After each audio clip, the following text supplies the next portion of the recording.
Good morning friends. Today we will see about the Azure architecture. If we want to see the Azure architecture, we have to see the two types of architecture. What is that? First one is physical architecture.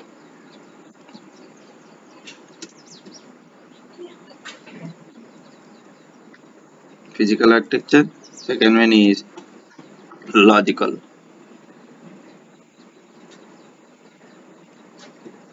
Logical architecture we have to see. Coming to first we will see the physical architecture of Azure.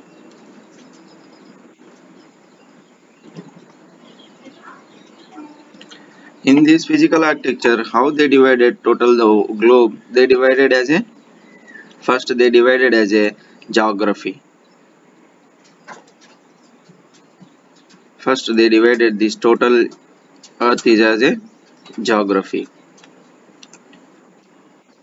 Inside that this geography they are creating as a regions. Currently Microsoft have 60 plus regions, around 60 plus regions, and they are supporting 140 plus countries. 60 plus regions and 140 plus countries they are supporting. After these regions they are providing as a they are constructing as a availability zones. Availability zone is nothing but having a this is also physical area only, but having data center inside that. The availability zones they are providing in certain regions only. All the regions have availability zones? No. In these 60 plus regions they have only 20 plus regions having the availability zones. Availability zones they are providing in a region 3 availability zones. Availability zones they are providing in a region. If the region have availability zones, they are providing 3 regions. Why the availability zone? For the better redundancy. Better redundancy and high availability. If anything will happen to zone 1, they provide the service from the zone 2. For that purpose they are using availability zones. If any region having any region having availability zone, how many availability zones they are providing? 3 availability zones. Availability set 1, availability zone 1, availability zone 2, availability zone 3.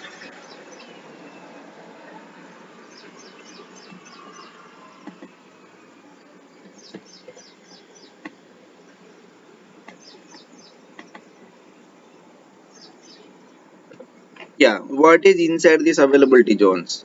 What is inside these availability zones? They ultimately data centers. One or more data center having available in one availability zone. I'm once again I'm clarifying, all regions don't have this availability zone. Some of the regions have availability zones where the high availability is required. There they constructed as a, they constructed as a availability zones. Availability zones they are providing for high availability and better redundancy.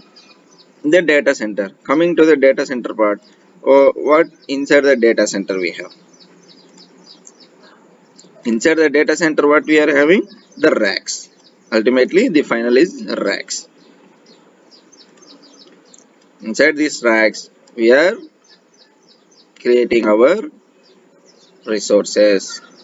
We will see this. This is racks. Multiple racks. Here also multiple data centers. One or more. At least one or more data centers they are providing. This is the physical architecture. Now we will see how region having with the availability zones, how they designed as a diagrammatically, how they designed without having any availability zone the region. First we have to see this is the region. This is the region. Inside the region what we have? Zones. 3 zones. Inside the region we have 3 zones. Zone 1, zone 2, zone 3. Inside the zone what we are having? data center. Inside the zone we have data center. In the data center what we have? Racks. Racks. Understood? Now we will give the names for this. Okay. This is the region. This is the zone.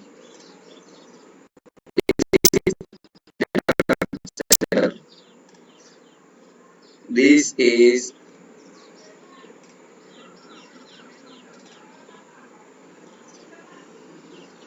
rack. This is what this is? This is the overall region. Region is nothing but a physical area which is having data center. Inside that region they are dividing as a zone. Zone 1. You think zone 1. Inside that zone 1 what we have? Data center. One or more data center. That also. This is data center. Inside this data center what we have? Racks. Okay, you understood now. This is a zone 1. This is zone 2. This is zone 3.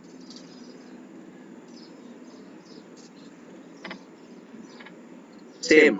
I'm explaining once again this zone 1. Inside zone what we have? Data center. Inside data center what we have? Racks. Inside data center we have racks.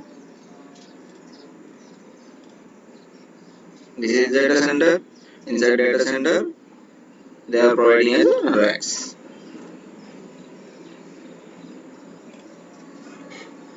Okay. Now these three availability zones are interconnected because this is very nearby locations only. Around 15 miles they are creating one data center nearby locations. Why they are creating nearby locations only? If because of any natural disaster, if zone 1 get down, if there are thunderstorms and earthquakes, sometimes tufan, even natural disaster happen. These availability zone having the power cut region. Then what they will do? If they will not providing service, no, all applications will get down by their clients. Then what is the use of using this? For that purpose, they are using availability zones. When it is down, they are providing from another data center. The service they are providing from the other data center. For that purpose, they are using this availability zone concept inside the region. Now we will see without having availability zone how region they are designed. The region, now we are drawing that region without availability zone. This is the region directly having data center only inside the region. But that is not one or more. We have one or more data centers. Okay. This is the data center 1. This is data center 2. Inside the data center what we have? Racks. This is another data center. What we have? Racks. If you think our application is running on this data center, if this get down, what will happen? Our application will also down. There is no any availability zone here, but they are providing for this also solution to how to don't get the application down.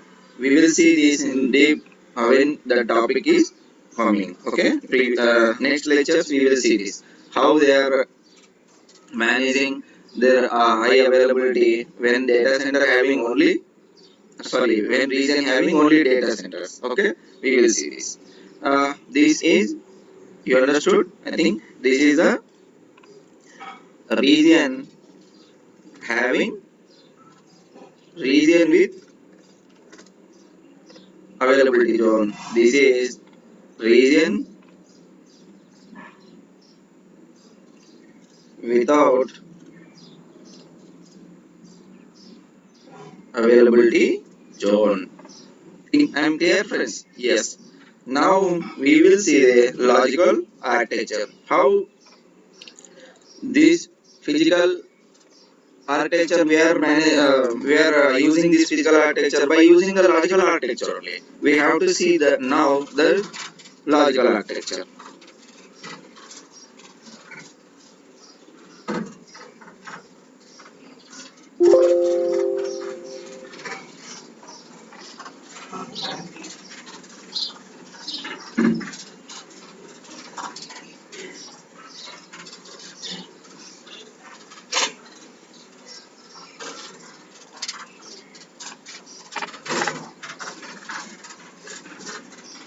Now we will see the logical architecture of Azure.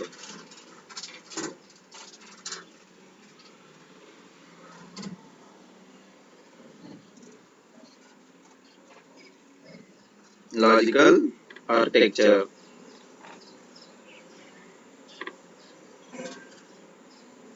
Logical architecture we are seeing now. Now we will see the logical architecture of Azure. Actually, we already discussed about this logical architecture in the previous, but I am not said this name logical architecture. What is there in logical architecture? Inside that logical architecture, we have a subscription. We already discussed subscription is nothing but a billing entity. Subscription is nothing but a billing entity. The Azure billing is generated based on subscriptions. One small question I am asking: if one organization having only one subscription, no. Demand is on demand. They are creating one or more subscriptions. Okay, there are more subscriptions also, not only one. One or more subscriptions having. N or more subscriptions having. Inside this subscription, what we have? We already discussed this. Inside this subscription, we have resource group RG. We calling resource group as a RG short form. Inside this RG, what we have?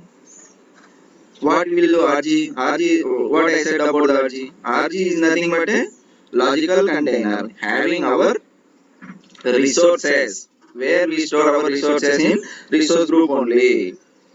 You understood my point? RG is a logical container where we are storing our resources. For example, we will see this is East US 1. RG we are created in East US 1. If you get some doubt, we have 60 plus regions where I want to create my resources. Any region you have, you will create. Any region.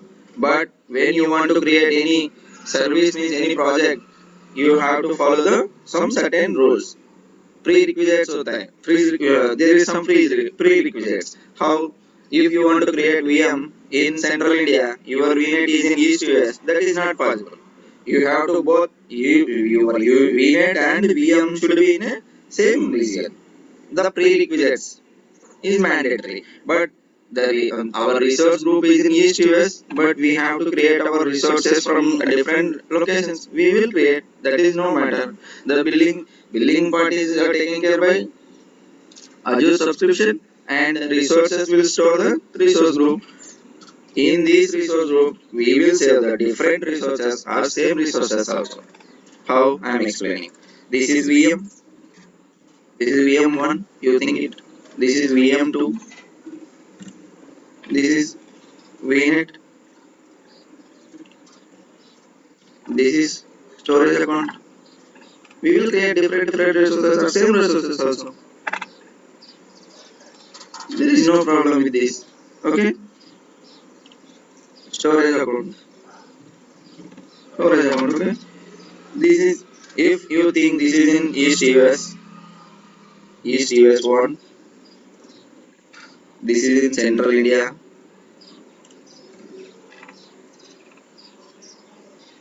This is in some other place. No problem. South India. We will create like this. We have an option for this also. There is nothing worry about this one. But when you want to create some resources or any VM particular process you want to follow, we have some prerequisites. If you want to create one VM, I already said, if you want to create one VM in Central India, for that the prerequisites are should be in the same region only. Okay, understood, friends. Now, the main important concept we are discussing above this subscription. Above this subscription, there is one more. Now we are discussing is very important concept, that is above this subscription. One more hierarchy is there, that is called management group. That is called management group. What is management group? If you a organization having one or more subscriptions, what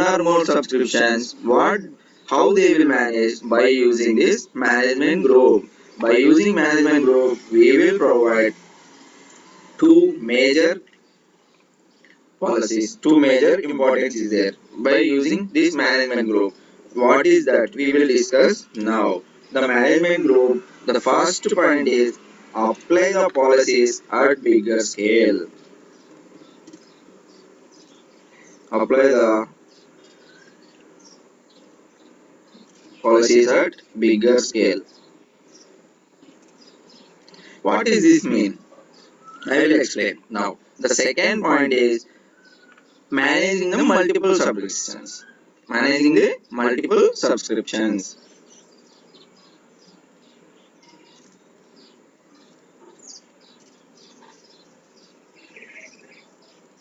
Managing the multiple subscriptions. By using this management group, what we are doing, two things we are doing. One is applying the policies at bigger level. Means if you want to create one policy, you want to apply for all the subscriptions, you will add that policy here only, not go to all subscriptions, and you have to go one by one, and no need to implement. If you want to implement this, implement here only, na?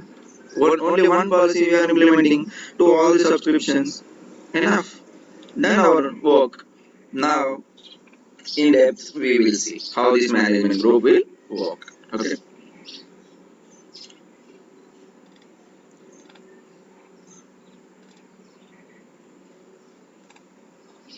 Now, we are seeing how management group will work inside the reality in the organization. We will see management group, how it is designed by Microsoft. Okay. Now what we discussing? We have subscription, we have research groups. Above the subscription, we have management group. Management group above the subscription. The hierarchy is higher than the subscription. Okay. Now this is management group. Below the management group, what we have?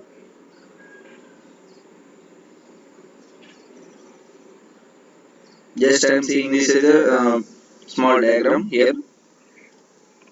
Subscription. Inside the subscription, what we have? RG.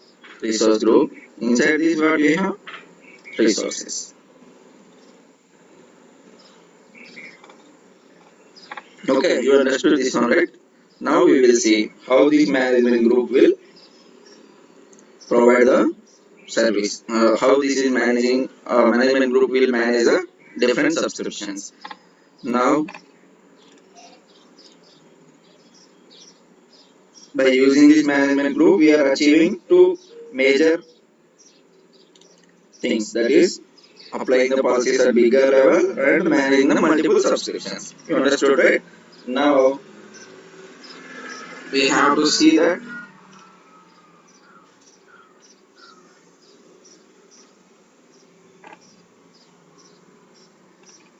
now we will see tenant root management group.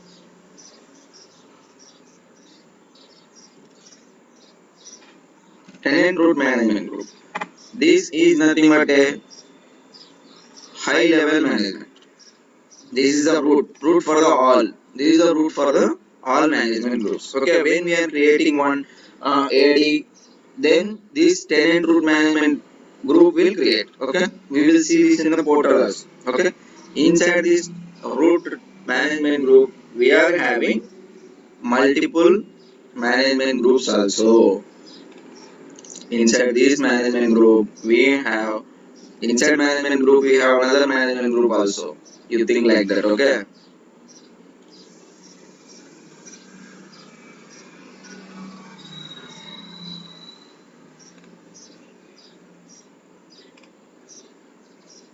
If you think, we will take one example of the company like this is Yahoo.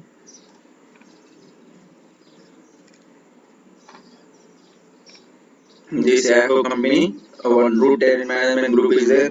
Inside that management group, different management groups is there possible. HR management group and marketing management group and operations management group. There is possible in the wings. The organization they are dividing as a management group. Inside that management group, some other management groups, operational management group. Okay. Inside this management group also, they divided another management group. Like this, we will divide 6 levels of management groups without root tenant. If you include root tenant also, it's 7 levels. Okay. Inside this root tenant also, they divided another tenants management groups. Okay. Another management groups. What they how HR management group, HR India management group, HR US management group.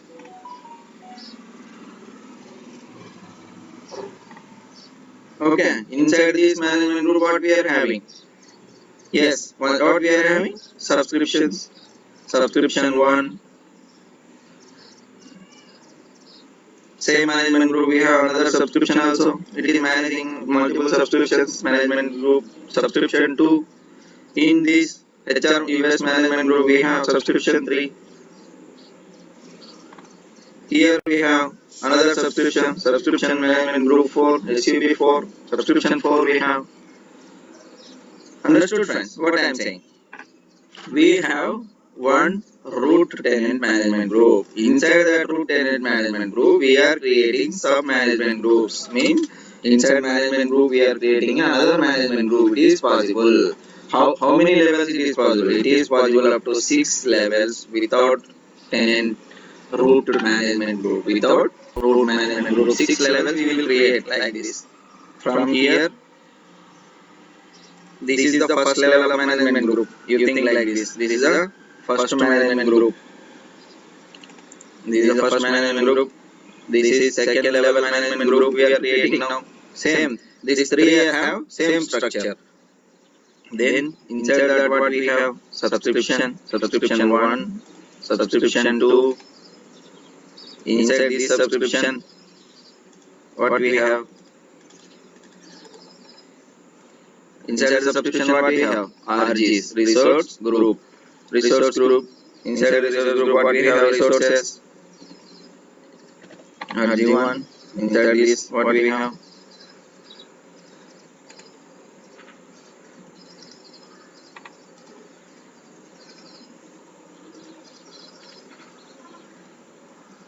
You think this is VM? Okay.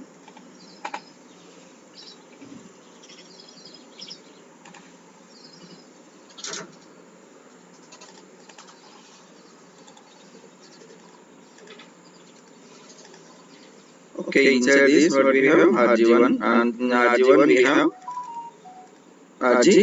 inside the RG1 we have one resource, that is VM. Okay, you understood friends. Now I want to apply policy at all the management groups. Where I want to apply? One policy I have. All users should be follow that policy. If I want to go apply here, how many? Now you tell me how many subscriptions we have to manage. Like this same structure for this HR management group. We have same for marketing management group. Same for operation management group. Around we have 10 subscriptions. For 10 subscriptions, you have to apply policies at each and every subscription. It is not good. If you want to apply policy at one level, that is called as a management group. This will follow. This will apply to all the below management groups and all the subscriptions also. You understood, friends? I think you understood, right? Yes. The policies are how the policies are. The policies are inheritance in nature. Inheritance means it will go down only. Okay, if you apply here, if example, I am saying one example for this. If you apply any policy here, it will apply to only this mg below this one only. It won't go to the another mg, and it will go to the not go to the another mg. It won't go to the upside also. Okay, it is inheritance in nature. Means if you apply for anything in the HR management group, it is applied to the same below what the management group have. HR India management group, HR US management group will allow these policies. Okay, subscriptions also will follow these policies. You understood? I think it is very clear. One small question. Can we move subscription from one management group to another management group? The answer is yes. We can move. If I want this India management group into the US management group subscription one, I have to move subscription HR management group. It is possible. I can move this subscription to here. Okay. Now you got one more doubt. That is, can we move this management group from one management group to another management? Yes, it is possible. If you move management group, the below subscriptions also will move. You have to remember that one. If you move this one management group, HR management group, the subscription 1 and 2 also will move to the marketing management group. You have to remember this one. Okay. I think we get the clarity about this management group. Now we will see. I already said the management group, tenant management group, when it is creating, when we are adding a directory, then only it is creating. Otherwise, we don't have any management group policies. Now I already created one AD, means default AD I have. Now come to your portal and click on this management group. Come to portal and click on management group. It will display what are the root tenants I have. This is tenant root management group. I have only one subscription. If I want to add one more subscription, we can add. Okay, this is I have already this one free one. Okay, if you want to add here, we will add. If you want to create management group, when it should be need to be when we will create management when we will create a tenant or AD, it will automatically create management root management group. Understood? This is a free trial. It is not possible to create. Okay. And some more facts about this. If you create one tenant, how many management group policies we will apply? 10,000 management groups will be created. Okay. That is not a problem. 6 levels of it is applying policies up to 6 levels of management group without having root tenant. Okay, you understood. Thanks, friends. Thanks for supporting. Some of my friends called me and they are saying video is going a bit fast. Today I am completely reduced my speed. Let hope the best.